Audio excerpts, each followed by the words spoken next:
Most bankers aren't ready to help you until after their third cup of coffee. But with Central National Bank's after-hours service, you don't have to wait for the bank lobby to open to get help. You can contact us from 6 to 8:30 in the morning or from 5 to 10 in the evening, and we'll connect you to a real, live, local person who can answer questions and fix problems 7 days a week.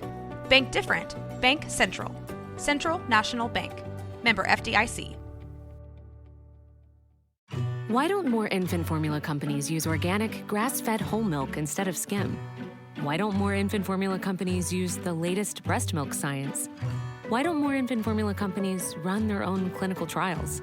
Why don't more infant formula companies use more of the proteins found in breast milk? Why don't more infant formula companies have their own factories instead of outsourcing their manufacturing? We wondered the same thing. So we made ByHeart, a better formula for formula. Learn more at byheart.com.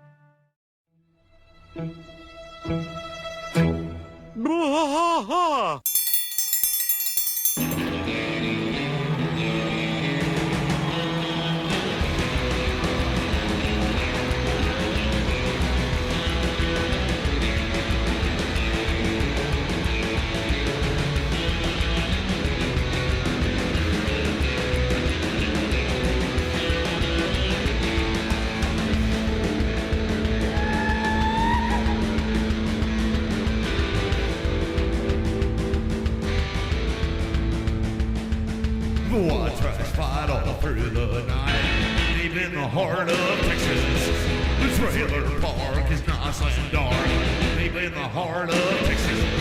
That drinks his brew and he spits his chew, deep in the heart of Texas. The TV blares, but no one cares, deep in the heart of Texas. Here we go!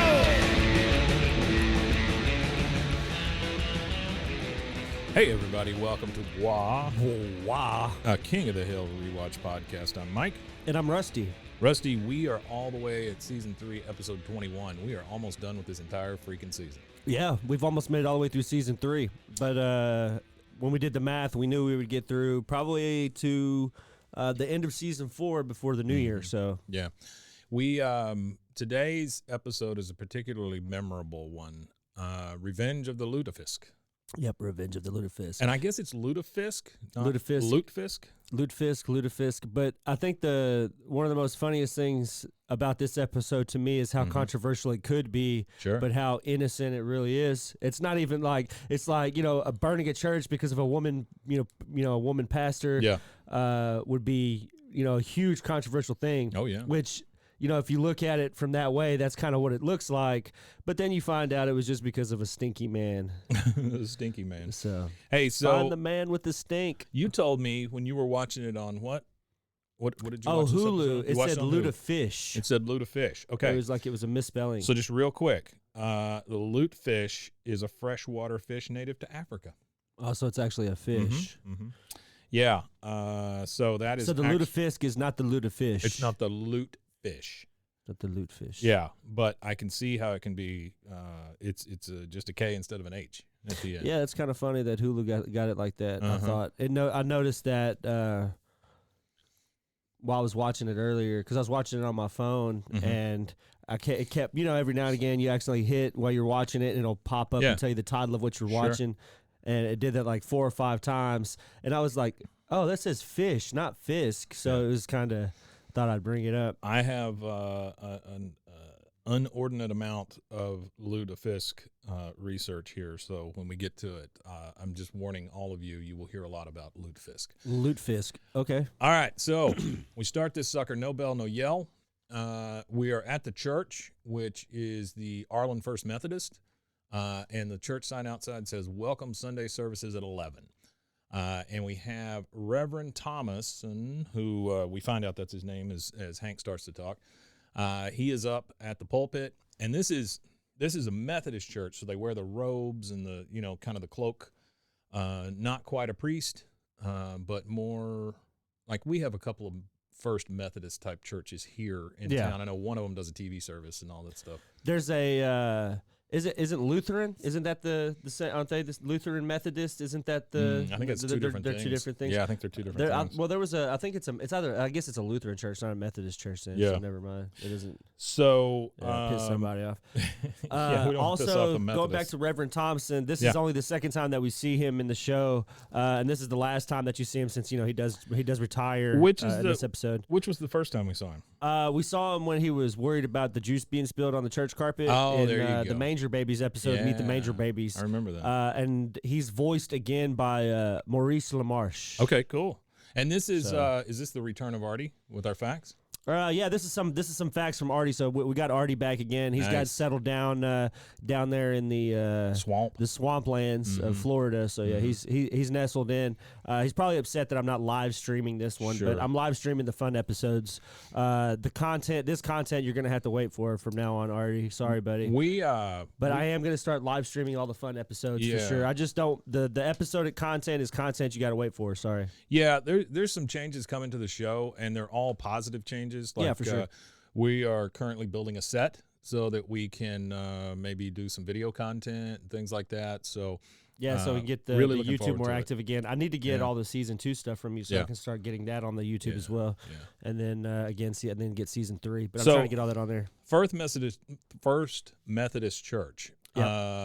Methodism, also called the Methodist movement, is a group of historically related denominations of Protestant Christianity whose origins, doctrine, and practices derive from the life and teachings of John Wesley.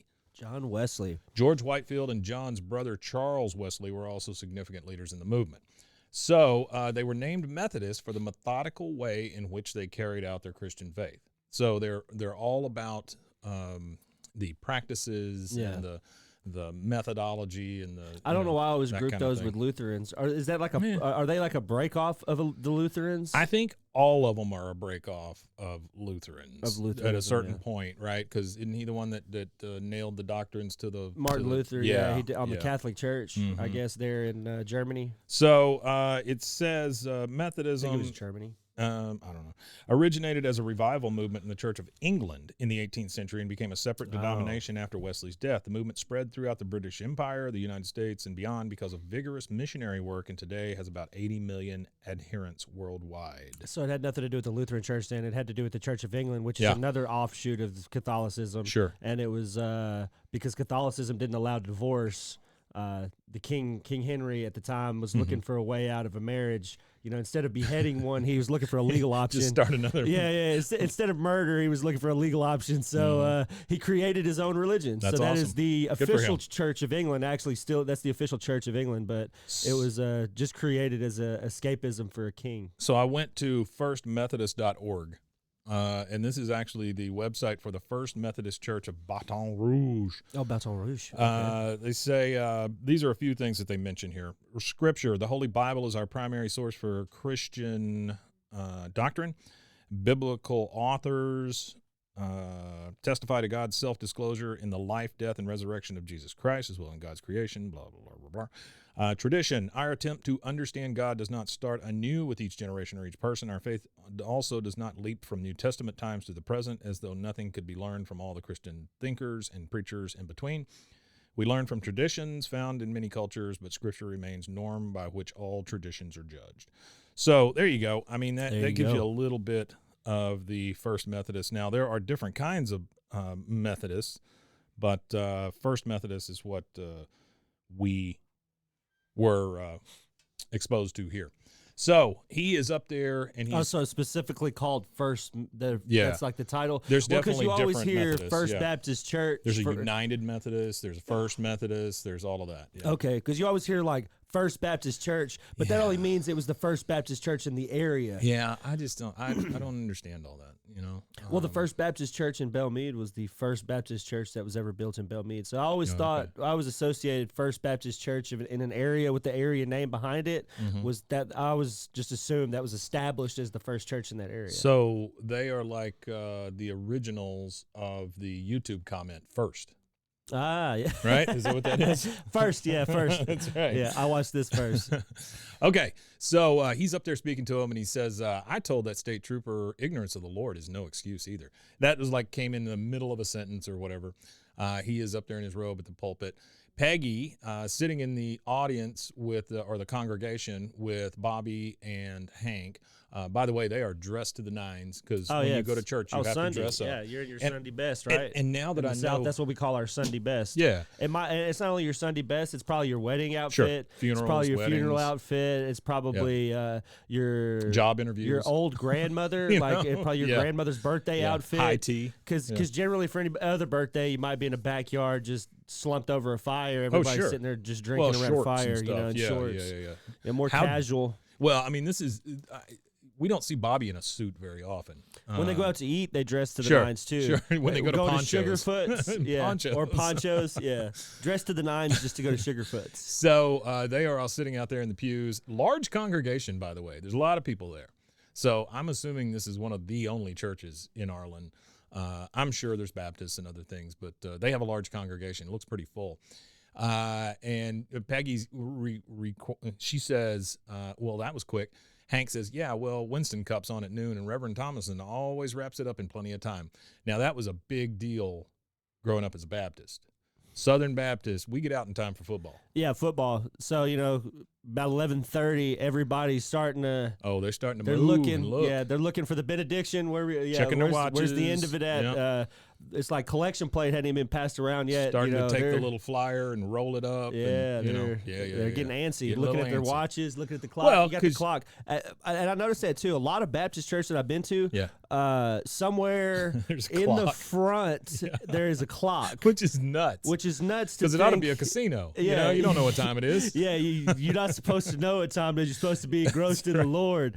But when that clock starts getting a little close to noon, you start kind of our problem, the big game. Our problem always was he'd get us out in time for football, but we didn't have time to go by and pick up the fried chicken before we went home, Oh, man. So that was tough. Yeah, that is and tough. God forbid. You got to choose which one you want. Oh, God forbid. You want to be late for football or do you want chicken? Sure. Yeah. God forbid they have a Sunday lunch, like a potluck, which comes up here in a minute.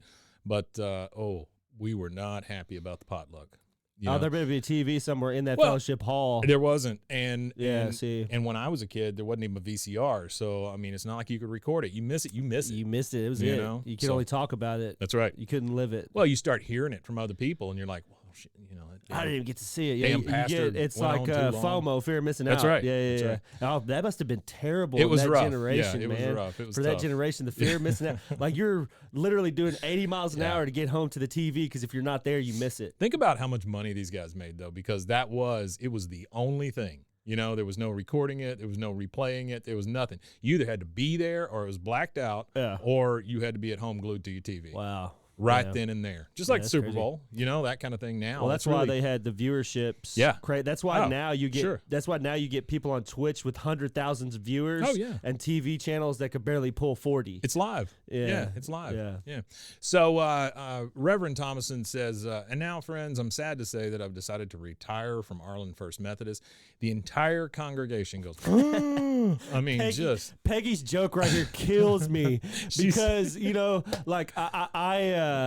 I went to a Baptist church as a kid, and our pastor was actually he was kind of younger for what you would, for a pastor.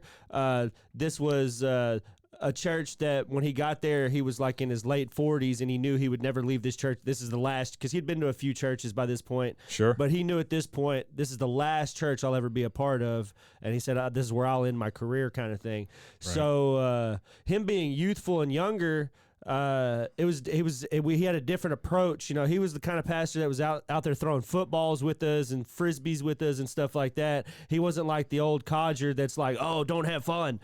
So he was I don't know. It was different how he approached things. So I knew that they worked more than just half a day a week. Yes. I knew that he spent hours reading and contemplating. Peggy looks at Hank. Very insulting. When everybody gasps and she goes, "What? Retire? The man works half a day a week." I mean, that is a good joke. Shout out to Brother Terry though. Yeah. Reverend Thomason says, after much reflection and soul searching, I've decided that the future of God is on the internet. Cyberrev.com. Cyberrev.com will spread the gospel to every online soul in the world, unless you have AOL. I got a request from our fan, the one that makes the advertisements and stuff. Yes, I want to talk about that here in a minute. Cyberrev.com advertisement. So if you're listening, go ahead and get that for us. Since you said that, I went to cyberrev.com. Oh. It's a real thing. Oh, wow. Creator, this is the title of the website. Creator is universal kingdom, Yahweh within, not religion. Creator is universal kingdom, Yahweh within, not religion, domination or world, or denomination or world. I don't understand what that says. I'm not sure. I know it's that English. might be a bad AI So mashup. then there's a picture of didn't you call that like the Ankh, the cross with a loop on the top of it? That's an Ankh. And then next to it, you've got one of the what do you call that? The Sphinx. Yeah, all I could think of was sarcophagus for some reason. So it says Cyber Rev Nation, the stone, not people, paper, or cross, that the builders rejected has become the cornerstone. That's Psalms 118:22.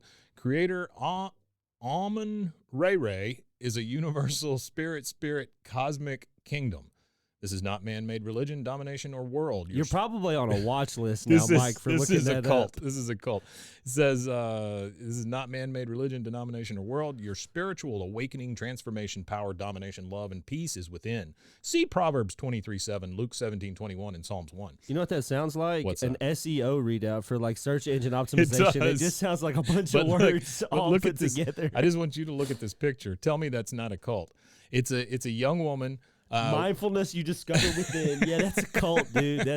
You're gonna start getting stuff in the mail. It's a young woman with her arms just up to the heavens, and she's so happy, and there's just like confetti falling around her for some reason. And it says mindfulness, discover you within. And then it says speaking peace of cult, and love. it's the 30th anniversary of the famous cult incident that happened in our town. Sure. Yeah, the Branch Davidians. Yeah, the Branch Davidians. I played pool with one of the lawyers. They called him after the wacko from the burnout. Waco. So there's a lot of videos on this site. One is Buried Secrets of the Bible. It looks like they're looking inside the pyramids. This one says the story of Osiris. And then this one, picture of the Pope and the globe next to him, says all who dwell on the earth will worship him. So papal globalism. It sounds like it sounds wonderful, doesn't it? It sounds like a cult, definitely. So I want you to understand that I am not endorsing any of this. But if you want to go look at cyberrev.com, I think you need to put a couple hours aside just so you can see some of this stuff. And a virus protection software. Yeah, I hope I start getting stuff. I would love that. Okay, so cyberrev.com, he says it will spread the gospel to every online soul in the world unless you have AOL. I'll be hosting a potluck dinner on Saturday to welcome your new minister. Now, AOL, did you ever have AOL? I did. I never paid for it. Sure. Because there were so many free discs that eventually the time limit, it was just infinite because there were so many discs. I think we talked about that at one point. The one thing that I don't think people realize at this point, or some of the younger listeners don't realize, AOL was a closed system. Yeah. Like you would dial up to AOL, it would log you in, and then you were within their system and only allowed to see the stuff you could see within AOL. Yeah. Which was pretty free and open at that time anyway, because the internet that time was there was no front page, if you will, at the time, other than the browser AOL when you got into it. Other than that, the internet was like unfettered at that time. I think about this time, Mozilla may have been starting, but it wasn't even Firefox yet. It was just Mozilla. It was just Mozilla, yeah. But it was a closed system, and so again, you could only see what you could see. And also at this time, and this is super geeky, and I'm sorry, a lot of browsers, any of the internet browsers that you would use, they you could only see pages that were formatted for that browser. Oh yeah. The formatting wasn't universal. There was universal language. Yeah. Whatever you were designing whenever you designed your website, you had to design it to the browser you wanted to be seen on, or you had to come up with, or you had to design enough. If there's 5 browsers, you would have to design 5 different websites as it would work. It was for each before browser international. Yeah, it was before international HTML standards. Yeah. So anyway, that's why he says unless you have AOL. Hank responds and says the new guy better like sports, and then the Reverend says Reverend Karen Stroop, and the entire congregation once again. Woman. And Hank says a woman. And now we transition into the alley with all 4 guys, Dale, Bill, Hank and Boomhauer all standing This is there. a pretty good joke too. Yeah. This whole It is good. this whole opening right here, this whole Oh, yeah. little setup is just great. This whole joke.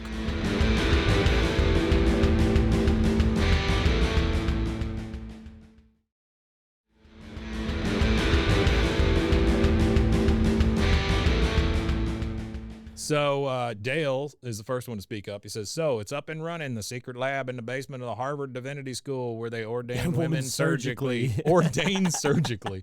Yeah. Hank says, "The Pebble Beach Celebrity Golf Pro-Am is this Sunday. If the gal's sermon runs late, you know how women like to talk. We're gonna miss Matt Lauer's opening drive." You know, it's funny. Isn't Matt Lauer the one that recently had the scandal? Matt Lauer is the one that He got caught with his underwear down or well, something? people underwear? would walk into his office. He'd hit a button behind his desk, and the door would lock, and then he'd start pulling out dildos. Oh, wow. Not great, Matt Lauer. Wow. So AT&T Pebble Beach Pro-Am is what it's known as now. The event was originally known as the Bing Crosby National Pro Amateur, or just the Crosby Clam Bake. It sounds creepy. Sounds wild, yeah. After Crosby's I don't know death, where the hell they come up with these names. After Crosby's death in 1977, the tournament was hosted by his family for 8 years. The Crosby name was dropped after the 1985 event, and the AT&T Corporation became the title sponsor in 1986. One of the most exciting events on the PGA Tour, the AT&T Pebble Beach Pro-Am, is contested annually in front of thousands of spectators and millions of television viewers on 3 of the Monterey Peninsula's premier golf courses: Pebble Beach Golf Links, Spyglass Hill Golf Course, and Monterey Peninsula Country Club Shore Course. Good God. Monterey Peninsula Country Club Shore Course. Yeah, it's a mouthful. Holy shit. Yeah, this is where I guess golf was not a conversation that I remember hearing a lot of when it was a sports conversation. This must be definitely restricted to certain suburban areas. Late Texas. 70s, early 80s, when there was no football on TV. And my father-in-law is still like this, and he's 80-something, but he'll just turn on golf and fall asleep in front of it. You know, it's that's just a pretty nap much piece. It really is. It's yeah. just calming. Oh, It's to guys like Hank, this is sports light. You know, I mean, it's yeah. It's Same as baseball. It's like a sports light to them. he would rather watch sports than have to watch anything else. Yeah, I understand it. Yeah. So we're in the alley, and Dale is concerned that they are surgically ordaining women in the Harvard Divinity School. Hank says they're going to miss the Celebrity Pro-Am. They used to get celebrities to participate in it. Now I think it's famous golfers and stuff. Yeah, well, golfers are now celebrities. Sure. You know what I mean? Yeah. I don't know if Tiger that was, Woods did that.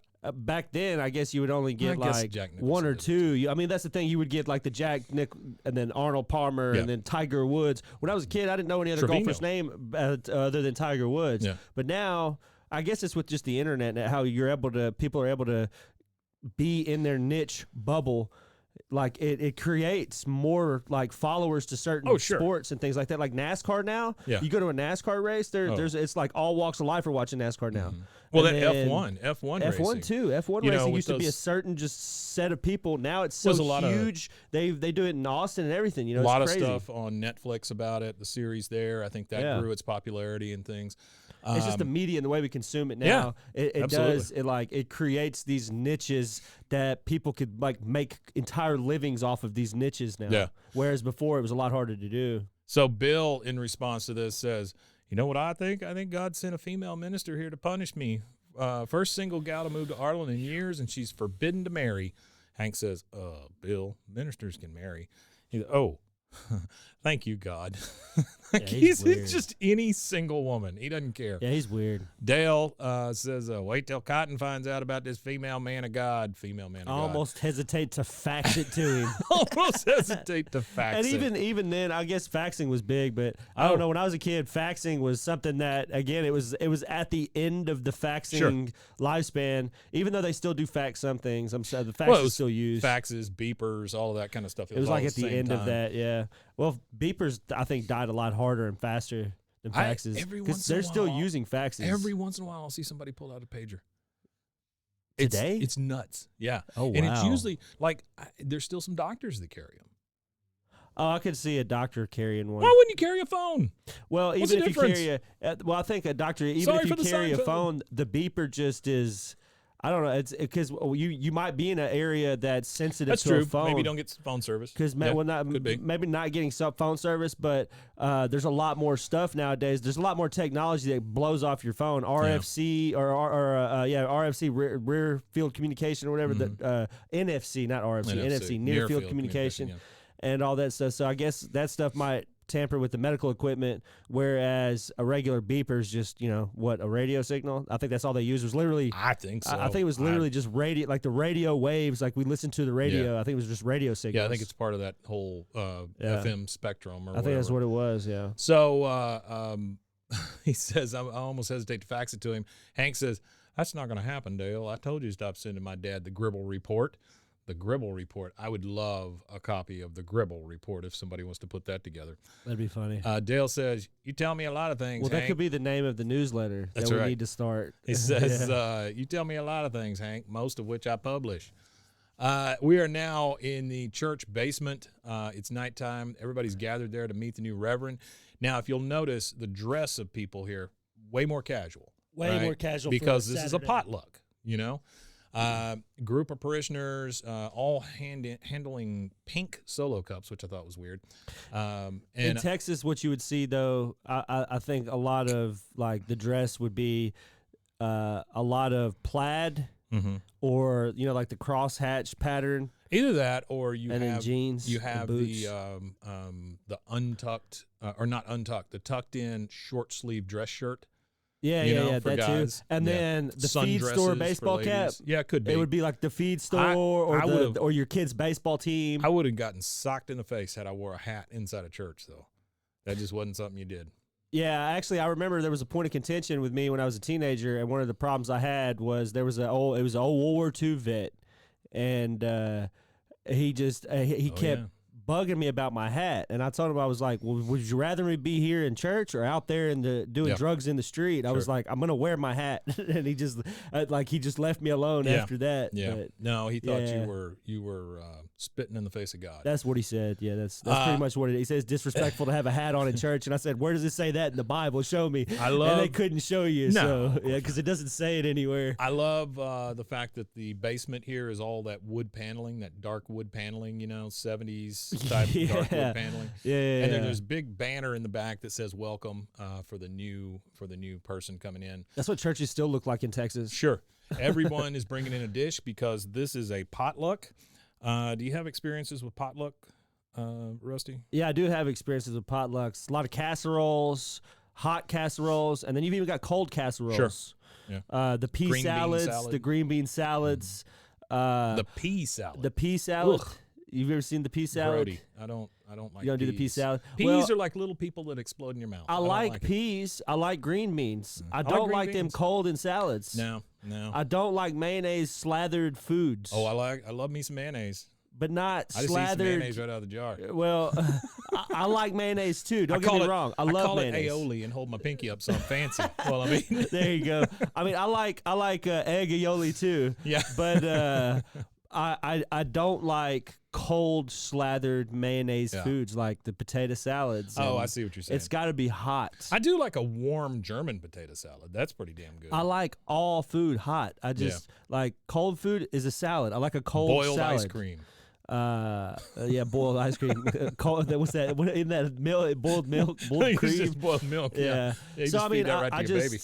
I think like the lutefisk is not something you would see me eating because it's not served hot. Lutefisk is weird. It is weird, and we'll get to it here in Cold, just a anything second. cold. I'm just not real. I don't know. I like hot foods. Yeah. I like warm food. Sure. I don't like I guess it might even be a temperature aversion thing when it comes to food. I Like do like cold pizza. food to me. No, not even that. I don't See, even like that. I I, like have to cold- heat everything up. I like cold pizza just because it almost changes in consistency. But I like cold thin crust pizza. I don't want that hard real ass thick, cold crust. Cold crust. Yeah.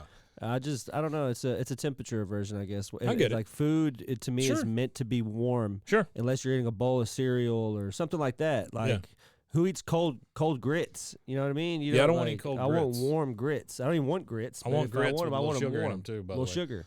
Okay, Got to be warm. potluck. Potluck. We had a ton of potlucks being in Yeah. Southern Baptist. We used to have one, like when it wasn't football season, Yeah. it was like every Sunday there was a fellowship hall. Everybody was eating. So the as a fat kid, the the thing I always look forward to were the variations on fried chicken. So as Baptists, Southern Baptists especially, lots of fried chicken at these things. Yeah. And so you'd get the churches, because that's all we had at the time. We had churches. Yeah. And then maybe some weird one like Jim's. But out that there was by before you, that was you like know. before like churches was extremely commercialized though, wasn't it? Well, Like, no, it was no. still good. Decent, Churches was like good the chicken. number one chicken place. Yeah. Nobody would ever bring KFC because it was too expensive. But KFC used to be high end. Oh, You know, it's yeah. funny we mentioned KFC. I've been in correspondence with a great bot. nephew of Yeah, Colonel you were Sanders. telling me, yeah.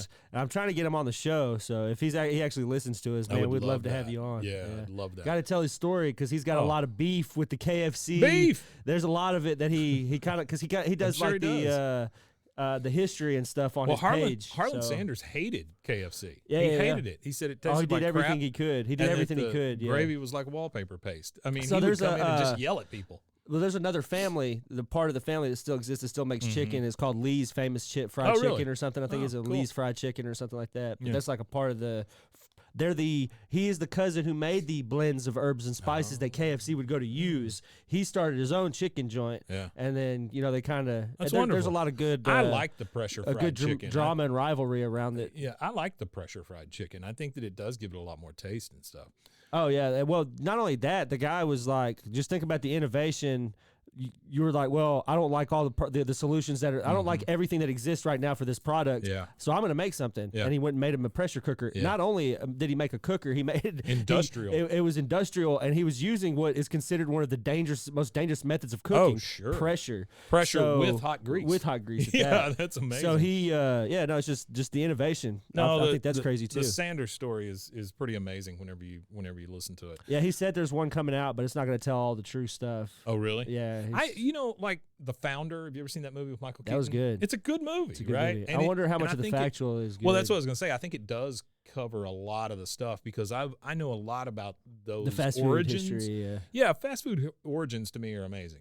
That, mascots, stuff like that. I love that kind of stuff. It's great. But anyway, we would get the variations on fried chicken. So we'd get a lot of the churches. We'd get some of maybe Jim's or something, out there in Belmead. That's good stuff still. Yeah, it's pretty good. And then you'd get the homemade fried chicken. Those That was a usually whole different animal for good. me. It is. It is a different animal Whole because different animal. everybody has their. And some of it was it's- good and some of it was terrible. Yeah, some of it's good, some of it's terrible. But the Get a thing that I bloody liked leg. about it is the Oof. good stuff. It would all vary because nobody made the batter the same way. Yeah. Nobody used the Yeah. same grease. right.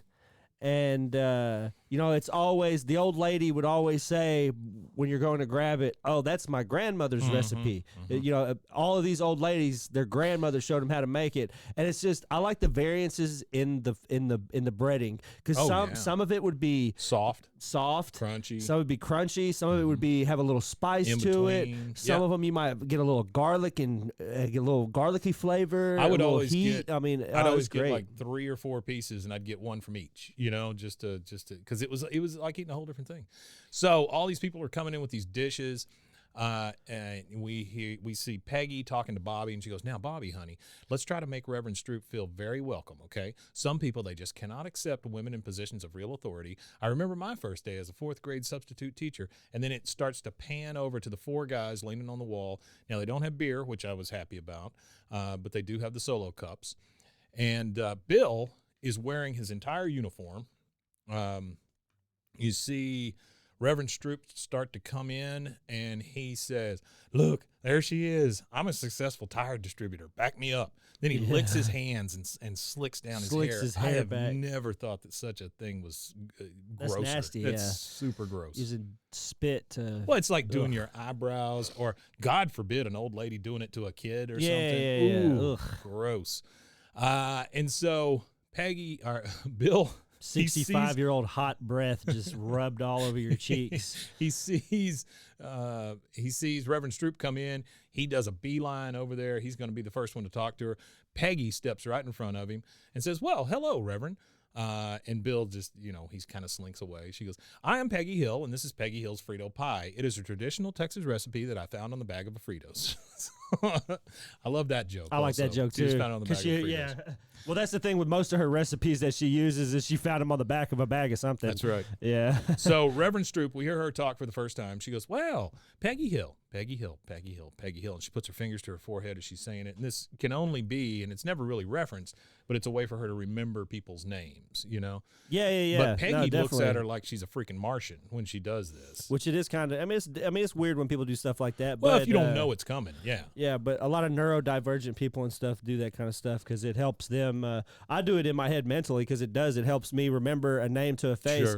Because if you say your name to me once and that's the only time that I hear your name and I don't talk to you again for another few days or whatever it is, unless I have repetition of your name and your face together, I'll forget who you are. So she says to Peggy, good.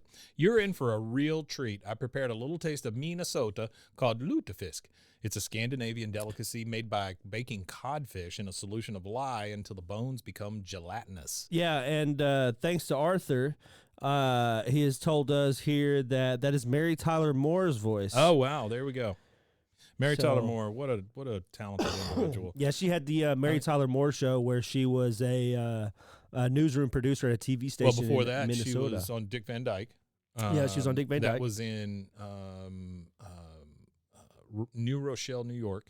And then she went to Minnesota where she was the reporter there. Yep. And then she had a show just called Mary, I think. Anyway, she has this And you know what's even crazier career. about that? That's the David Letterman connection again. Oh, yeah. David Letterman was a part of Mary Tyler Moore. Yeah. Yeah. Okay. He was part of the variety show or whatever that she had. Is that Mary Tyler Moore or is that Carol Burnett? It had something to do with both. Those confuse me sometimes. He had something to do with both. Because I was just sitting here thinking, pretty sure. Oh, Mary Tyler Moore, she was in Better Call Saul. No, that's Carol Burnett. So those confuse me sometimes. I think he had something to do with both, honestly. All right, let's talk about Lutefisk real quick. All right, let's get the Lutefisk out the way. Pronounced Lutefisk in northern and parts of central Norway. In southern Norway, it gives all the pronunciations. It's made from aged stockfish, air-dried whitefish. That already sounds gross. You're air-drying your fish. Sounds gross, period. Or dried salted cod cured in lye, which is frightening. It is gelatinous in texture after being rehydrated for days prior to eating. Lutefisk is prepared in a prepared seafood dish in several Nordic countries. It is traditionally part of the Christmas feast Norwegian julebord and Swedish jolbord, as well as the similar Finnish it is preserved fish provided protein for generations in part of the world with strong fishing traditions. Not known when people first started treating dried fish with lye. The reason was probably that the lack of major salt deposits in the area favored the drying process for the preservation of whitefish, a process known for millennia. So, isn't lye like fat? Lie's rough. Isn't it just like pig fat? I don't think so. Some type of fat or something? I don't know what lye is, to be honest with you. But I know that one of the things I looked up as I was preparing these notes, it said lye, the chemical that a lot of serial killers use to break up bodies. And I was like, oh, great. Okay, it is a strong alkaline liquor rich in potassium carbonate leached from the ashes of wood. Okay. So it's a caustic is what it is. It's a solid caustic. A Nordic specialty still enjoyed today throughout Norway, Sweden, and parts of Finland. The lutefisk is, as its name suggests, fish soaked in lye, caustic soda. Typically made with dried or salted whitefish, often cod or ling. The fish is coated in water and lye for a few days until it swells up and takes on a gelatinous jelly-like consistency. Yum. Yeah, well, apparently that lye, as far as the food goes, it's used to can mandarin oranges, hominy. There's something called lye rolls. Have you ever heard of a century egg? Have you ever heard of a century egg? It's the 100-year-old eggs or whatever. Pretzels, bagels, they use it to tenderize. There's these things that it's a Cantonese dish called mooncakes. Yeah, so I've heard of those. It's used in all kinds of food, and it's not just, and it's a lot of places that use it too. You know, it's I used in Philippines, I'm not crazy about East India. I'm not crazy about any food that in its description uses the word swells up and gelatinous. Those two words shouldn't be used together. No. Well, and stuff that's used to clean stuff too. You Yeah. know, it just doesn't sound too good. But it's not damaging Well, to the human beings. It also so. leaves all the bones in there because they become gelatinous as well, which is freaking nuts. Well, I wonder. Well, that's the thing is whenever you're actually eating animals and stuff like that, there is a lot of nutrients and stuff in the marrow. Sure. So that probably has something My to do great with grandmother its, used to break those bones open and suck it out. Oh, I still do that with chicken. I do that with all kinds Really? of bones. I love bone marrow, yeah. But particularly with this lutefisk and stuff like that, I wonder if that had something to do with maybe some of the content of because it was Nordic, and a lot of Nordic Scandinavians settled in a climate that was similar to the one they left. So it's heavy Scandinavian communities Well, in I'm Minnesota. assuming- So I wonder if it was like a nutritional thing. Like they got more nutritional value out of it when all the bones and everything were all mixed into it. From what I understand, they were lacking in salt in the region, and so they needed something that would break it down like salt would. You know, they used to pack things in salt, dry them out, and then knock the Yeah, salt there's off probably of it no and cook salt it. where they were at. Yeah, because where they were at was that there wasn't any recent oceans to have had major salt deposits. Like Texas has a lot of salt. Sure. There's a lot of salt deposits and stuff like that, and limestone and stuff like that. It says by the time it turns gelatinous and jelly-like, that the caustic pH value of 11 or 12 is achieved, and therefore is inedible and highly toxic. Adventurous foodies need not despair, though. A few more days of treatment and water soaking renders the fish safe for human consumption, assuming it's undertaken correctly, that is. Wow. Yeah. The lye content will still ruin silverware and leave irremovable residue on pans or plates unless cleaned immediately. And that's not to mention the strong, unpleasant smell or soap-like taste. Yum! Wow. That all sounds fantastic. Just as a quick fact about salt in Texas. Sure. There's a place called Grand Saline, Texas. It sits at the Grand top Saline. of the largest and purest salt dome in the United States. The company Morton Salt has been mining it since 1931. Morton Salt, huh? Yep, and they have done seismic tests, and they have shown that the dome descends to a depth of some 20,000 feet. Wow. So they've been mining it since 1931, and there's still some 20,000 feet of salt there. So there you go. Holy crap. So when she takes the lid off of this thing, there's obviously a terrible smell that comes out of it because all of the kids make a face. I mean, it stinks to sure hell. It stinks. Well, I had a Korean uncle. He's passed away now, but we used to go to Korean. I used to go to the Korean church here in town, and they had kimchi, and it would smell. It was rotted cabbage. Is See, I pretty much like what it is. kimchi. Rotted fermented cabbage. Yeah. But it stinks like high hell. Yeah. It doesn't Can. smell good. Yeah, it can. The Absolutely. best kimchi. Oh, sure. Stinks the worst. It's Some what, of the- so Some of the like, best food stinks terribly. Like stinky cheese is pretty good. Oh, I love it. Yeah, I'll even cut like the mold off of cheese and eat the middle of it because I don't like to waste it. I just Plus, eat the mold. It's like it ate no, I can't And the do cheese. that. But- all right, so it stinks. All the kids make a face. Peggy is kind of taken aback. She's like, oh, dear God. And so she says, oh, what, honey? Oh, okay. We'll be right there. Oh, my husband is dying to meet you. So she is, once again, this is shitty Peggy, just Do the old passing Southern thing. passing her off to her husband. She walks her over to Hank, and then you see Bobby over there by the Lutefisk, and he kind of does a look around, grabs a spoon, and takes a bite. Then we're back over to Reverend Stroop and Peggy, and she goes, Hank Hill, Hank Hill, Hank Hill. Good. She got her fingers to her head again, trying to remember his name. Yeah. He's got that bewildered look on his face again. He says, so, your first sermon tomorrow. You nervous? She goes, yeah, a little. He goes, me too. You see, the Pebble Beach Pro-Am is on at 1:30, and my VCR doesn't always work. Oh, that could be a problem, she says. The quarterback challenge is on at 1:15. Don't want to miss that. Hank, of course, being surprised, a woman likes sports. He says, you're a football fan? She says, let's just say between God and the Vikings, Sunday's not my day of rest. And they both have a good chuckle, and he goes, well, you might be right. He goes, seriously, though, how you fix for propane? So always selling, Hank. Good job. He's always selling propane. We go back to Bobby.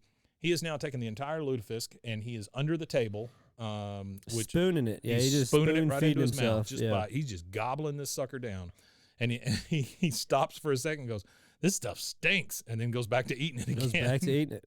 We're back at Reverend Stroop. She goes, when I found out I'd been assigned to a little church in Texas, I was worried. A lot of female ministers don't last too long down here. This is back in church. Oh, no, she's talking to Hank. And Hank says, yeah, it gets pretty hot in the summer. She says, Hank, let me ask you something. Do you like fish? Only catching them, cutting them, and eating them, or gutting them. Sorry, not cutting them. Stroop says, just a taste, Hank. She goes to the table. We cut to Bobby again. He's under the table. He is now licking the spoon. He has eaten the entire thing. Oh, he's scarfed it all down. He's eaten the whole thing, insane. and I want you to listen to this next line. She says, and we're hearing this from Bobby's point of view, under the tablecloth, the whole thing. He's hiding with this empty dish and a spoon in his hand, and you hear her say, I want everyone in the congregation to have some lutefisk, and I only made enough for 30. The boy finished off 30 people's worth of lutefisk. That's a lot of lutefisk. So she goes, my lutefisk, where's my lutefisk? I put it right here in between the Frito pie and the Frito pie. She goes, has anyone seen it? Bobby, hearing this, oh, crap, he's very worried now. You hear everyone starting to mumble. Dale, maybe you put it in the dessert table next to my lemon bars. She goes, well, it's not here. You see Bobby's hand come up from under the table while everybody's over on the other side looking, and you see him throw the plate in the trash. Which rough move, Bobby. That boy ain't right. That's right. Good job. That's the thing is when this whole scene was kind of weird to me. The throw it in the trash part. Yeah. And then whenever they go to look for it here in a second, yeah, like why wouldn't there be food? Like if you threw away a container, there would have been a bunch of food in there too. Like you would have noticed. Well, we'll see something here in just a second. Yeah. He then sneaks away. You hear Reverend, can everyone help me look? Bill, standing next to the trash can in his uniform, looking dumpy as hell. I found it. He gets the plate out of the trash, and again, like you just said, there's a whole bunch of trash that falls off of it right onto him, but he's still got that big old dumb He's got like Bill a piece smile. of trash on his face and everything he's that's just like covered in sliding down garbage his now. face. Yeah. He's in love. He is in love. Yeah. Well, I wouldn't call it love, but yeah, he's in something. He's infatuated with any woman who might look at him. And some that don't. You hear Reverend Stroop go, did anyone get to try some? Someone just threw it out? Bill goes, that's right. I found it in the trash. Like it's some big I mean, he's still goal got that trash on his face, though. I found it in the trash. Yeah. And you see a sad Reverend Stroop, and it's rough. So now we're in the truck with Hank, Peggy, and Bobby, and they're headed home, and Peggy is talking about what just happened. She goes, oh, poor Reverend Stroop, huh? Just seeing how much people enjoyed my Frito pie it must have been salt in her wounds. Damn it, Peggy, it's not all about you. It's not always about Peggy. She's trying to make everything about her always. Just like she steals, who looks at a bag of Frito-Lays, takes the recipe off the back of it and says, oh, well, I'm going to call this Peggy's. Mm-hmm. Just because you make it doesn't mean it is Peggy's Frito pie. It's Frito-Lay's recipe for Frito pie. We also Peggy's. found out that there were more than one Frito pie. But she's assuming that hers is the best. Have you ever had a street taco place? Oh yeah, where they open the bag of Fritos and they just stuff all it's inside shit. of it? Yeah, it's good stuff. It's good stuff, man. Walking tacos, what they call it. Yeah, the walking taco. They do it. They would do it with Doritos and shit too. Oh yeah, it's really good with the. You get the spicy nacho Doritos and crush it up, and then put chili cheese and sour cream or whatever the hell else you want to put in there. I think it's good too, but I like it with the Fritos because the Fritos are a little heartier. Like they stay crunchier longer. Yeah, their consistency is thicker, so they and they're not as absorbed. They don't absorb a lot of the moisture as fast. And I will say, I'm going to go on record as saying one of the greatest inventions of all time are Fritos scoops. To make a Frito larger. Scooby snacks is what my dad calls them. Scooby snacks. To make a Frito larger and make it where you can scoop dip on it. Oh, bean dip too. Wonderful. My dad like bean dip and the Frito scoops. Bean dip. I remember when the scoops came out, Scooby snacks. That's what he called. Yeah. That's what my mom's like. Do you want some Scooby snacks? And that's what she'll go get them as those scoops in the bean dip. Yeah. So she's talking about how it must have been salt in her wounds because her Frito pie was the best. Hank says it's sort of an odd way to attack a gal to throw out her favorite fish.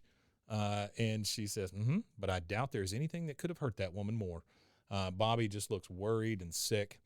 We're now at the Hill Well, Peggy's House. being kind of facetious Oh, too. come on. I Peggy, doubt there's anything that could hurt that woman more. Threw out her favorite fish. I am all. She's just poking the bear, I am man, for no reason. super on the side of anybody saying Peggy's a turd. Yeah, Because definitely for this. she proves it 2 or 3 times here. We're back at the Hill House, and Bobby is trying to get his pants on, but they don't fit well. No, he's all sitting of a there. sudden. Well, Well, you he's hear making his a lot stomach. of noise. Yeah, you hear his stomach just grumbling. He's getting ready to go to church. You hear Hank say, "Let's go. If we get to church late, we'll have to park in the dirt lot." And then Bobby is finally ready, and he grabs the Pepto-Bismol and heads out the door.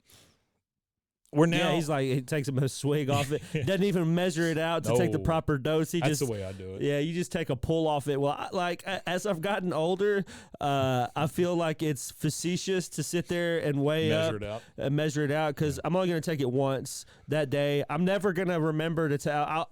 Not just not remember. Right. There's no point in the day where I'll have access to liquid ibuprofen again throughout the day because I'll be working That's not or too liquid busy. ibuprofen, is it? Pretty much Pepto-Bismol? not Pepto-Bismol. I'm just talking about any medication gotcha. that's in a bottle Well- that's over the counter. I would just I got a headache, NyQuil. All right, you just take a pull off the NyQuil bottle. You don't sit there. I don't sit there and measure Well, it up. See, I measure everything up with the exception of stuff like Pepto now because I almost died that time off the codeine. Ah, So, yeah. I'm He a was little more sipping the careful scissor. about it. Yeah, A you little gotta more be careful about it, yeah. He was on that promethazine No, with codeine, the I scissor. wasn't doing that. So we're back at church. Luann is now with us, and Reverend Stroop is up talking. She goes, I met y'all last night, and she really struggles to say y'all. You know, being from Minnesota, this is not something she said. She goes, I know you're good, decent people. I'm not going to judge the whole town based on the sins of one lost soul. Then it cuts to Bobby, and you just hear his stomach. Yeah, his stomach's growling. Yeah, it's just nasty. Back to the Reverend. Yeah. I'm not even going to judge that one person because I still don't know who it is. Bobby just looks guilty and sick. She is just kind of staring out at the congregation. She goes, well, it's worth a shot. I guess she was willing. She was looking for somebody to stand up in the middle of that and go, oh, I'm sorry, I ate all your fish. Yeah. She goes, please open your Bibles to Mark 6:41. And the 2 fishes divided he among them all, and they did eat and were filled. And Bobby is just, his stomach is killing him at this point. It's gurgling. She goes, and they took up 12 baskets full of and then you see Bobby, he kicks one of his shoes under the pew, yeah, like under kind of the like. pew.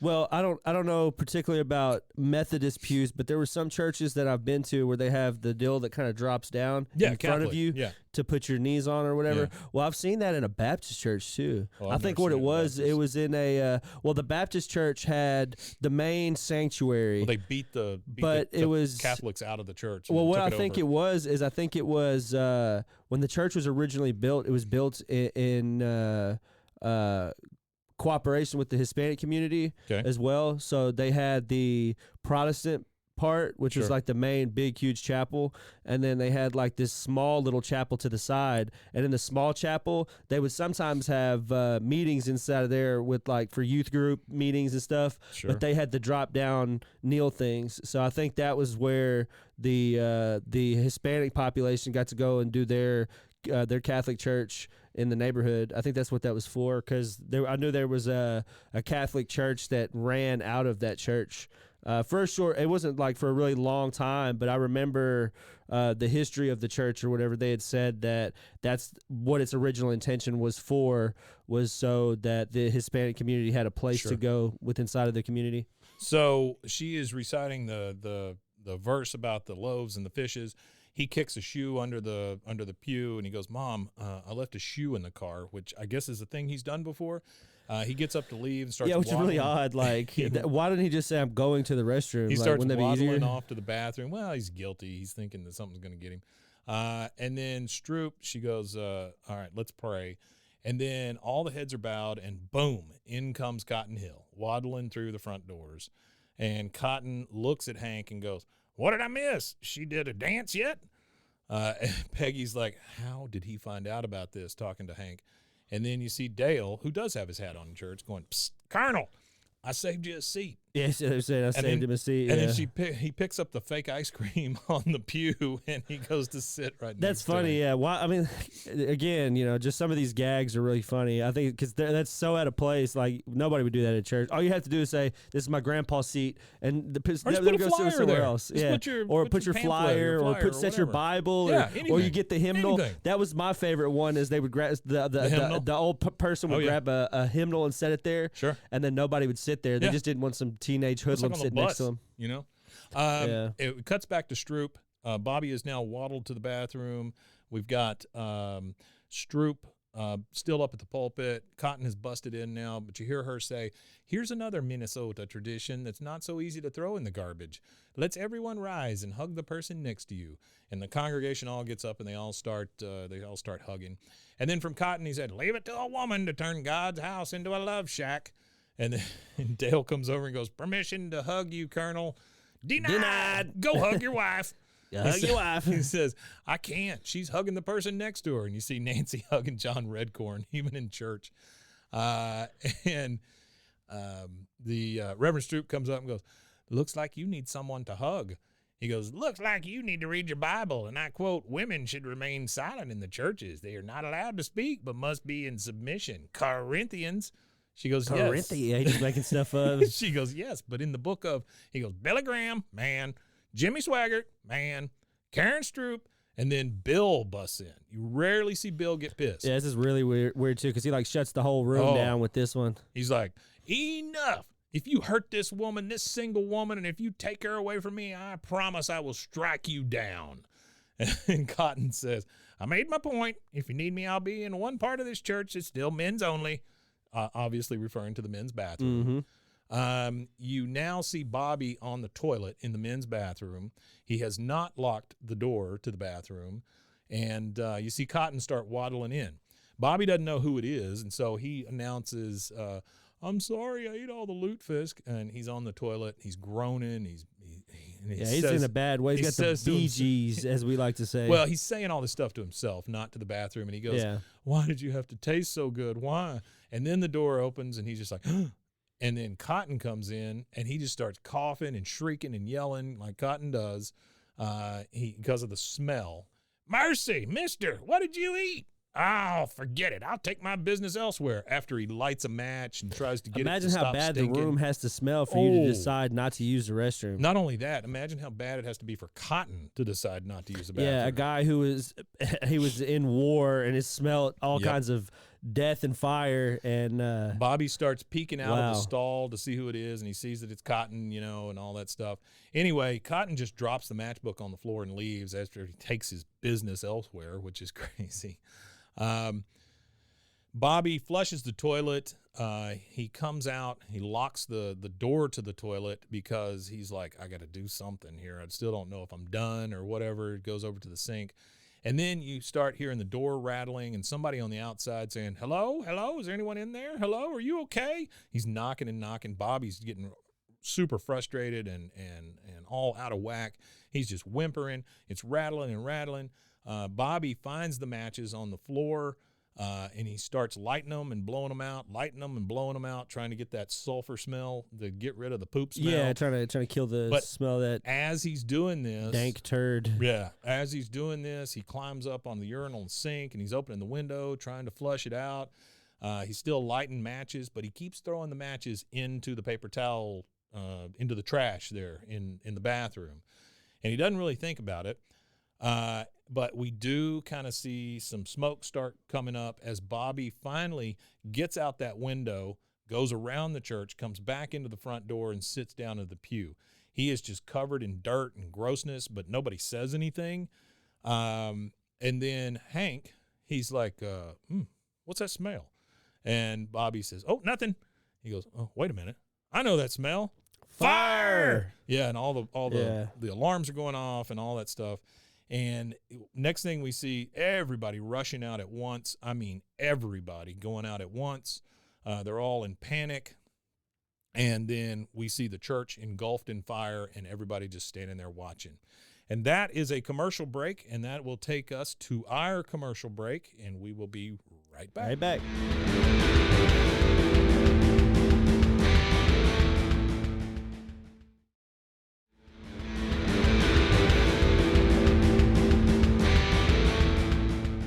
We are back, and the church is engulfed in fire at this point. Hank, you hear him. I mean, the entire congregation is still there watching it. You see the firemen Yeah, trying once you to put this scream thing fire, out. the whole room's paying attention. It's the one legal time you can do it. Yeah. Hank says, oh, God, please don't let it be the propane tanks.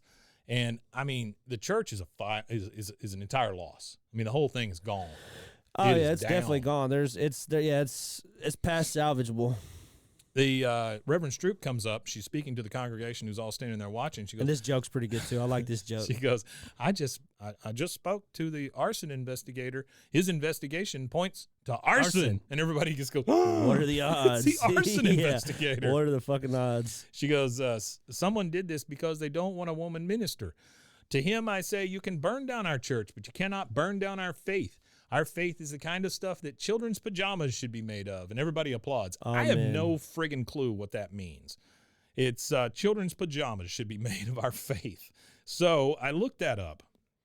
I'm not sure what she's talking about there. It's kind of weird to me. And I don't know if this is the right time or not, as far as when this was the thing. Yeah. But there was an article that said Christians' pajamas help kids conquer fear of dark. So the pajamas were inspired by the book of Ephesians in the Bible. The children's grandmother, Peggy Wakefield, is one of the two women marketing the pajamas. A Spartanburg, Florida-based company has come up with a unique way to help children conquer bedtime boogeymen while learning about God. Did you look up that verse? No, I didn't look up that verse. That verse probably mentions something about faith and pajamas or children's clothing or something. I don't know. So this lady, there's some absurd crap in the Bible, so that might be in there. So they make these pajamas with the words like salvation and faith, and they have the armor of God on them and stuff like this. The lady says they go to bed with the full armor of God. And then she quotes Ephesians 6:10 through 18, and talk about putting on the full armor of God. Oh, that's the armor of God. Yeah, I know that, yeah. And she goes, at the end, the article says, they admit the pajamas are unusual, but they say their intent is not hard for other believers to grasp. And this is my favorite quote from the article. If they're Christians, they'll get it, she says. So if you're not a Christian, screw you. Your kids can be afraid of the dark. So that's the only thing I could find that's anywhere close to the children's pajamas thing. Now we get Bobby in the crowd. He goes, why would someone want to burn down our church? Peggy said, honey, they weren't trying to burn down our church. They were trying to kill Reverend Stroop. And I'm like, what the hell, Peggy? That's a big leap. Right, that they're trying to burn down the church to kill the reverend. That's a huge leap. Like you can't eat. Like you're not even going to rule out every other possibility. And the first thing you're going to jump to is like, oh yeah, they're trying to kill the reverend. Yeah. Which it's I don't know. Maybe that she jumps to that conclusion because of the dark history of a lot of small Texas towns. Could be. There's a lot of dark histories in a lot of small Texas towns. So maybe that has something to do with the sordid past of Arlen. So you see Harlan? Harlottown. Yeah. You see the arson investigator come up and he goes, the fire started in a garbage can in the men's room, and Bobby's just like, oh. So now we're back at the Hill House. We're at the breakfast table. And this is another example of Peggy's ignorance. Well, not only ignorance, but just whatever, man. Yeah, I don't even know what you call this shit. This joke is hilarious, though. This is a really good joke, though. She goes, and I read in the paper that the flames were so hot, they literally burned the very wood the church was made of. And I just put out beside it, yes, wood burns. I mean, what the hell? She looks at Bobby. She goes, Bobby, you haven't even touched your arroz con chicken, which is... It's chicken with rice. That's all that is. That's Peggy. all that you is. You don't need to flavor that up. We're good. Bobby says, I'm not eating ever again. And Cotton says, I don't blame you. I ate bugs in the war. It tasted better than this. It's funny, though, that he pushed it, too. Yeah, he just pushed it in front of him, yeah. And Peggy says, actually, Cotton, I think he's upset about what happened to the church. Luann, in one of her really Luann moments, says, it burnt down. Okay, Luann, we get it. It burned down. Bobby says, I feel so bad. And he's just like crying at the table. Peggy says, it's not your fault, honey. Whoever committed this hate crime is the one who should starve himself to death, not you. Starve himself to death. Thank you, Peggy. Yeah, that's dramatic. Bobby gets up. He's very upset. He's crying. He runs from the table.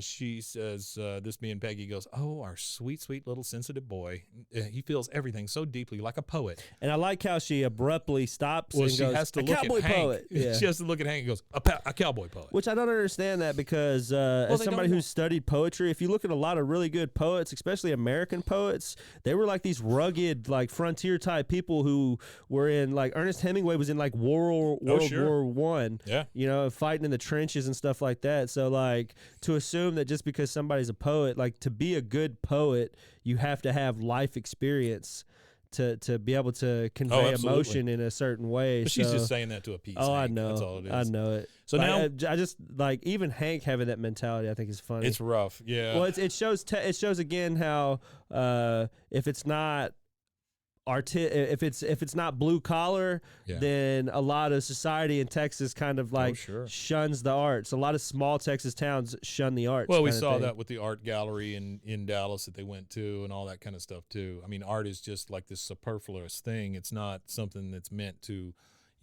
give life or inspiration or anything. They just think of, it's just art. It's not football. Which as a Texan, I can assure you that is very, very, very, it's very real. on point. It's on brand. We live in a town that it has struggled to get to where we are now, and to actually have an art community for people who have lived here as long as we have. It's just mind blowing to us that these things can happen, and all these creators can get together and do stuff in such a small Texas town mentality place. So now it's either later in the day or the next day, and we're having another church meeting in front of the burned down church now. Mm-hmm. There's a priest that comes in, a rabbi. Khan dressed up like a monk for some reason. Khan is a Buddhist. Well, I understand he's Buddhist, but he ain't no monk. So what's he doing sitting up there? He's I guess he's the only Buddhist in town, so that's who they bring in. They're sitting behind Stroop. She says, "It is with a heavy heart that I welcome you to this interfaith prayer service." Bobby looks super worried and guilty. She says, Protestant and Catholic, Jew and Buddhist, man and woman, we are all brought together today by hate. And Luann's only other line, ooh, I hate. Which I hate. Yeah, which is good. That's a good one. And so Min runs up to take a picture of Khan real quick, and then goes back and sits down. She goes, hate that throws out my lutefisk, hate that burns down our church, hate that makes an innocent little boy stop eating. That's right. Would Bobby Hill please come up to the microphone? Bobby is just super surprised, looks super worried, super nervous. Peggy says, go on, honey, it'll be okay. And then she looks over at Min and goes, psst, click, click, click. She's making that camera clicking motion to her because she wants her to go up and take a picture of Bobby just like she did of Khan. Bobby goes up to Stroop. Min takes the picture. She says, Bobby, the strength of your devotion is an inspiration to us all. That's why I want you to be the first to know the police have found the matchbook that started the fire and are closing in on the arsonist. I don't know why she sounds Irish all of a sudden. Bobby gasps really loud and just faints. Peggy Poo. Peggy rushes to him. She grabs him. The crowd's just like, oh, Bobby. And then Stroop continues. She says, for the sake of this poor, tortured soul, please help us find the man responsible for this hate crime. Bobby starts to kind of wake up, arouse. She goes, if you know anyone who might carry a matchbook from a strip club in Houston, tell the police. Peggy, of course, looks at Hank because she knows who she's talking about at this point. Yeah. And she knows it's Cotton. And she gets this super mad look on her face. We now go back to the Hill house. It's nighttime. I'm guessing it's the same day. Peggy says, the matchbook came from a strip club in Houston. A strip club in Houston, Hank. Yeah. And by the way, this is Hank and Peggy in bed again. Hank is already rolled over and Peggy's still talking. She starts poking at Hank, and he says, my father did not burn down the church. Lots of guys go to strip clubs in Houston. Peggy says, oh, and also go to the church in Arlen where they harass female ministers and then announce they're going to the men's room where the fire started with matches from a strip club in Houston. And this is when Peggy is shitty Peggy, because she looks super satisfied when she takes off her glasses, has the last word, and is the one to go to sleep. I mean, that to me tells you everything you need to know about Peggy. Oh, yeah, she just wants to be right. She just wants to be right. She didn't even care about what the situation. And you notice she didn't call the police or anything. No, of course not. She didn't do anything because, she's got to be right. What if she's wrong? That's all that matters. She don't want that. Nah.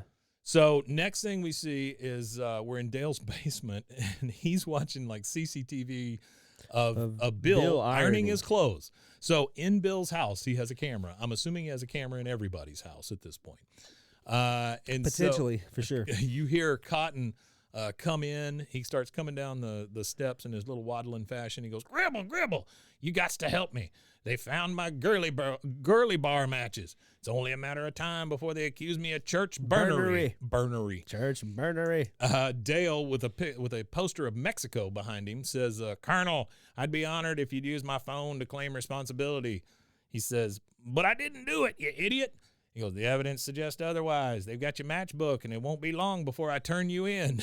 Okay, Dale, good job. He says, okay, here's how it went down. I tried to go to the latrine, but there was already a man in there. He goes, I lit one match in self-defense, and they beat a hasty retreat. The smelly man must have set the fire after I left. Find a man with a terrible smell, and you'll have your arsonist. Dale says, sir, your only hope is to make a run for it. Yeah, your only hope. Only hope. Even the guy who's like the conspiracy theory king didn't even believe it, but it's a true story. Sure. Hank, we now transition. We see Hank's alarm clock. It is 2:37 in the a.m. We hear a dog bark, and then Peggy goes, Hank, wake up. He just kind of moans. She goes, then we cut to Cotton coming out the front door with his bags already packed, and Peggy comes out, and she goes, going somewhere? She turns on the front porch light. He says, now, why don't you just turn around, go back to bed, and no one gets hurt? And then you hear the police siren approaching. Quick, you got to hide me. He starts throwing clothes out of the suitcase, puts it down on the ground to crawl into it to hide. That's how tiny Cotton is. He can crawl into a suitcase. Yeah, he just crawls right into it. The cops pull up, and you hear, we know you're in there. Come out with your hands up. And this is about the same time that Bobby wakes up. He's looking out the blinds at the cops with a gun pointed at the suitcase. And you see them now. They've got Cotton out of the suitcase. They've got him handcuffed. He goes, they say, Cotton Hill, you're under arrest for arson. You got the wrong man. Let me down. And Bobby, by this time, has come to the front door. He's watching with everybody else. And he goes, Mom, he didn't start the fire. He couldn't have. He's crying the whole time. He's crying, yeah. And then. And he's in his pajamas full of faith. And you hear Cotton go, Bobby. He goes, Grandpa, I didn't do it. I believe you. It was somebody else. I know. Look for the man with the terrible smell. He's the one you want. You hear me? The man with the terrible smell. I'll miss you. There's a big pregnant pause in there where Bobby had a chance to give it up, and he goes, I'll miss you. He's just crying. He doesn't say anything about it. And the cops drive off with Cotton in the back seat, and he is arrested. Yeah, he's gone. Yeah. Next thing, locked up. Yeah, next thing we see is that Arlen skyline, that same picture that we're familiar with the water tower and the sun rising. And Hank is in the kitchen with everybody else, and he's looking out the curtains over the sink, and he goes, okay, show's over. Now, nothing to see here. Everyone go home. And then it shows outside, and it's literally just Bill, just Dale, and just Boomhauer on the sidewalk. That's it. Barely anybody there, yeah. He looked at Hank inside. There's a circus out there. Hank says to Peggy, it's a circus out there. And he goes, they just start dispersing, the three of them. They all walk in different directions. Yeah, they just walk towards their houses. So Hank now says, by now, it's all over town. My dad's an arsonist. And Peggy goes, well, I don't know why you're so surprised. I've always said that man is capable of anything before. People used to look away or pretend not to hear me. But now they'll all have to nod in agreement. Yes, they will. And I just wrote, shitty Peggy, because that is pretty shitty. It is very shitty. Bobby, sitting at the kitchen table with him, he goes, even if Grandpa did do it, doesn't mean he's a bad person. Hank says, Bobby, I've always stood by my dad no matter what, and there's been a lot of what over the years. But burning down a church, I just don't know. And Bobby goes, but he's still your father no matter what, right? Again, we get one of those big pregnant pauses as Hank's kind of thinking, and he goes, well, I know you can disown a child. There must be something like that for a parent. Oh, wow. And Bobby's just like, oh, shit. I mean, that's he gets a that shitty look thing on to his say to face. your kid. Oh, it's too. rough. I know you could disown a child, but is there something like that for parents too? That's terrible. We now cut to the Arlen bus depot, and Bobby is coming up to the counter, and he goes, I'd like a one-way ticket to Mexico, por favor. That means today. No, it doesn't, Bobby. Yeah, I like that too. That's a good But that's joke. been passed down to you by your mother. Yeah. Then we hear a woman go, Bobby? And Bobby turns around and he goes, Bobby? Grandma Dee Dee. She goes, oh, Bobby, I just came in from Houston. Cotton is in jail. He goes, I know. He goes, are you here to bail him out? She goes, there's no bail. He burned down a church. Now our baby is going to grow up without a father. Not you're in my baby, Cotton in my baby. She is a total idiot, by the way. She is an idiot, but that's idiot. a weird joke, even for an idiot. Bobby says to her, I feel so bad. It was an accident. I just know it was an accident. Why can't they just leave him alone and forget about it? Now, as he's talking, just real quick, behind him is the bus schedule. Bus arrivals, 1:15 San Angelo, 1:30 Matamoros, 2:45 Cedar Point, 4 o'clock Juarez, 5:45 San Marcos, and 6:30 something that starts with the letter O. In the departures column, we have 1 o'clock Amarillo, 1:40 Nacogdoches, 2 o'clock Matamoros, 3 o'clock Port Aransas, 5:30 Longview, and 6 o'clock Juarez. Now, I'd like to say one thing.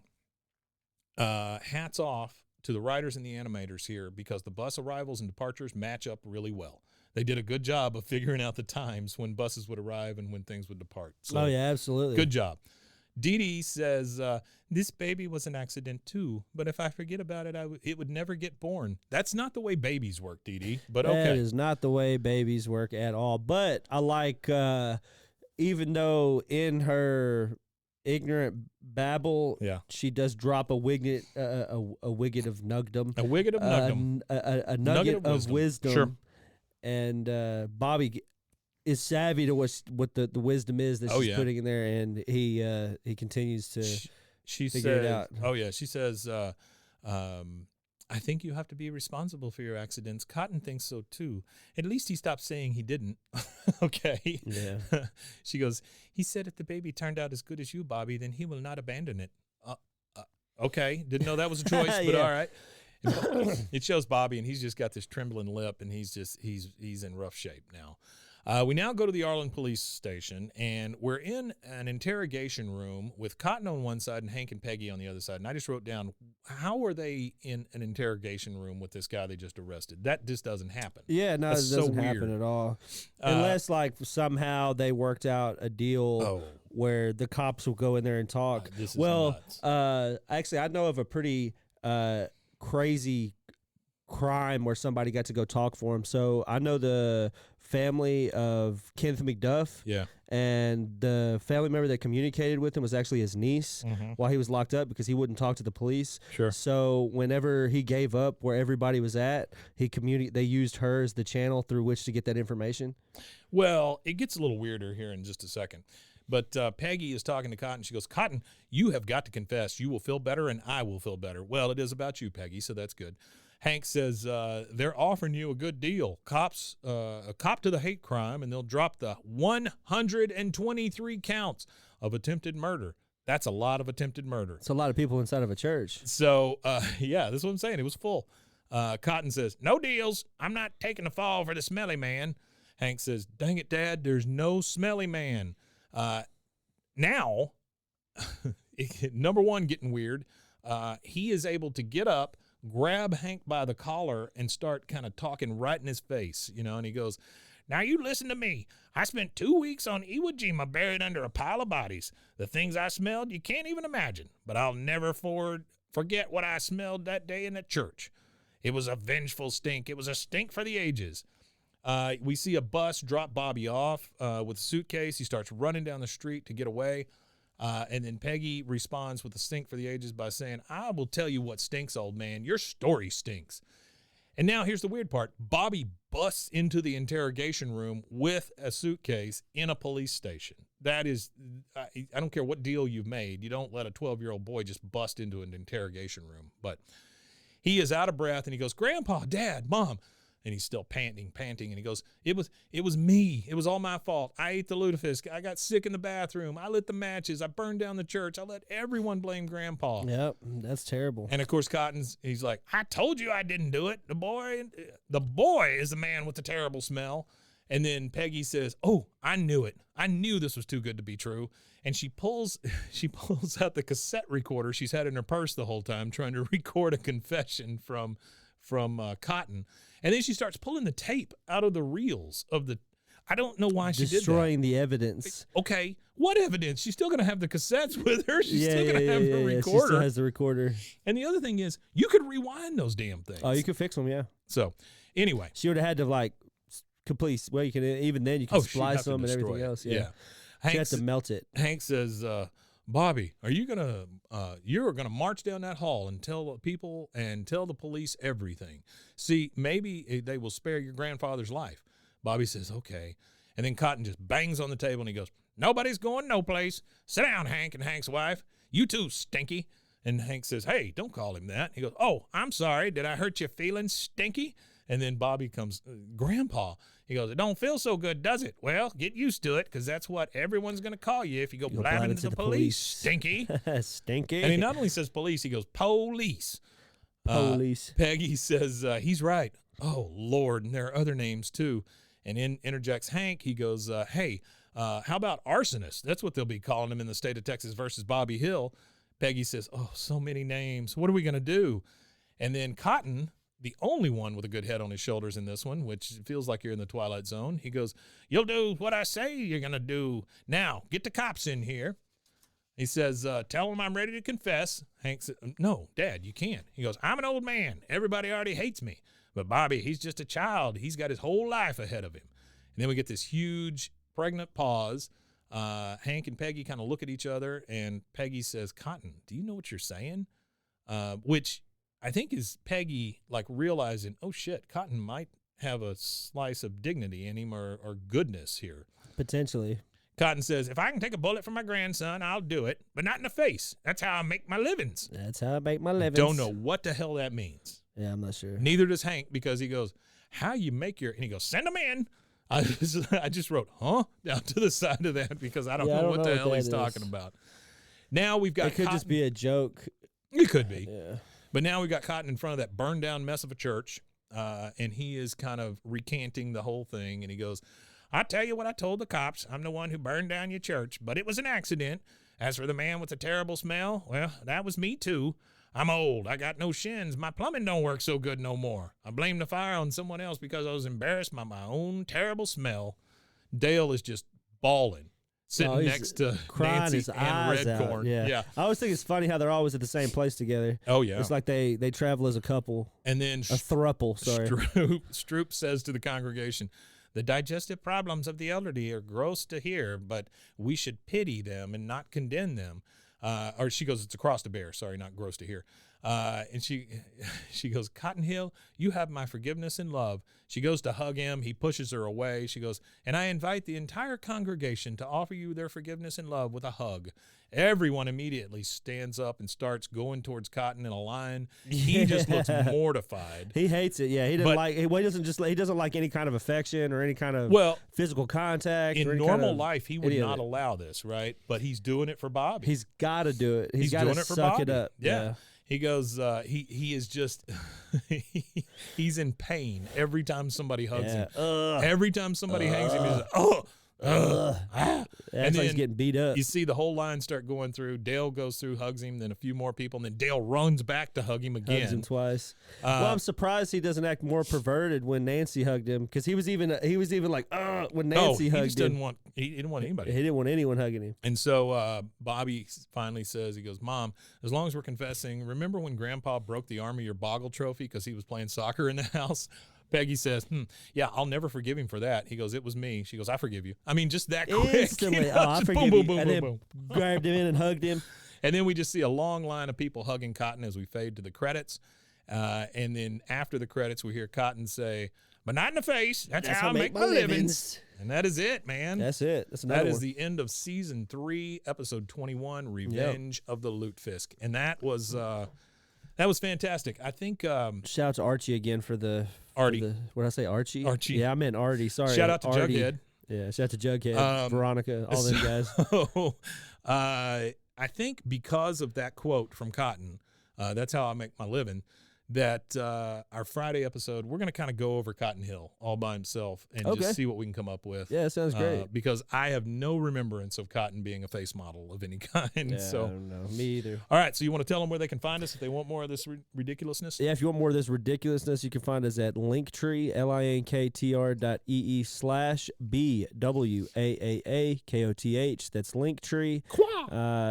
BWAAAKOTH. And if you don't want to go there to find us, you can find us on most social medias at BWAAAKOTH. That's right. Bois KOTH. Now we, like I said, we're working on a lot of big stuff. We'll have some video content for you before long, and we'll make some announcements about that. We are also going to set up a Patreon so that you guys can start getting our notes and different little pieces that we get together during the week.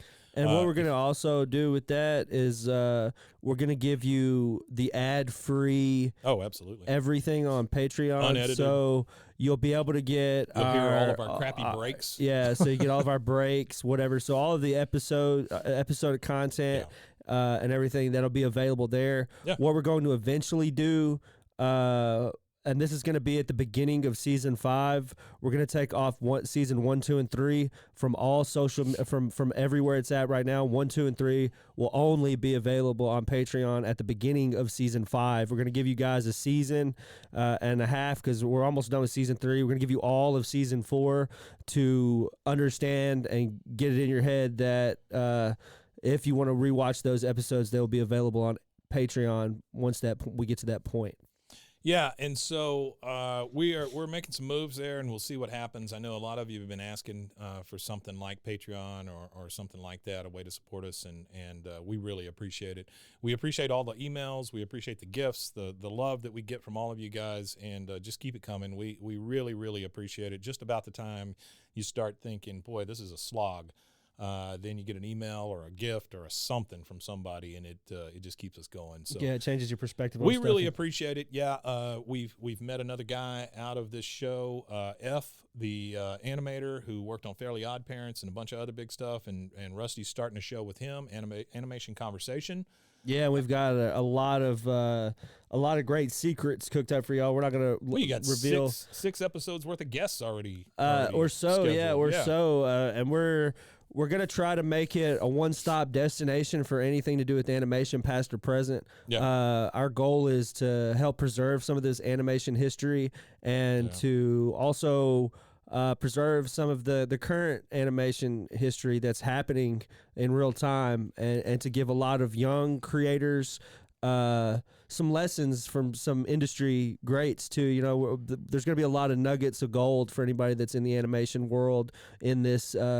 There's going to be a lot of learning opportunities for them as well in this endeavor that we're embarking on. We're going to reach out to some of the older studios. Sure.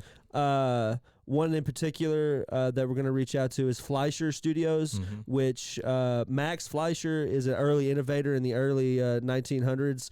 He invented what was called the rotoscope. Bongo? Did you do Bongo the Rabbit? Or one of the rabbits? He did Coco the Clown. Coco the Clown. That's so what he did was he invented a way to take real life animation, real life videos. So he would say for Cab Calloway was one that was used. Yeah. They would take on this rotoscope device. They were able to put the film and they were able to put a stencil, if you will, and they were able to draw the animation of the human being moving and turn it into a cartoon. Yeah. And Max Fleischer was a big there's deal. one that goes around a lot and it's really popular with a ghost dancing, and it's to Cab Calloway's music. I remember that. The skeletons coming apart. And all that stuff. They took Cab Calloway's actual strut across the stage and did that. So yeah, we're gonna have a lot of cool stuff for you guys. I hope that you guys come over there and check that one out too with us. There's also a ton of new shows at roguemedianetwork.com if you want to check those out. And until next time, we'll see you guys and keep listening. And we appreciate your support. Wimatanye. Viva Tanya.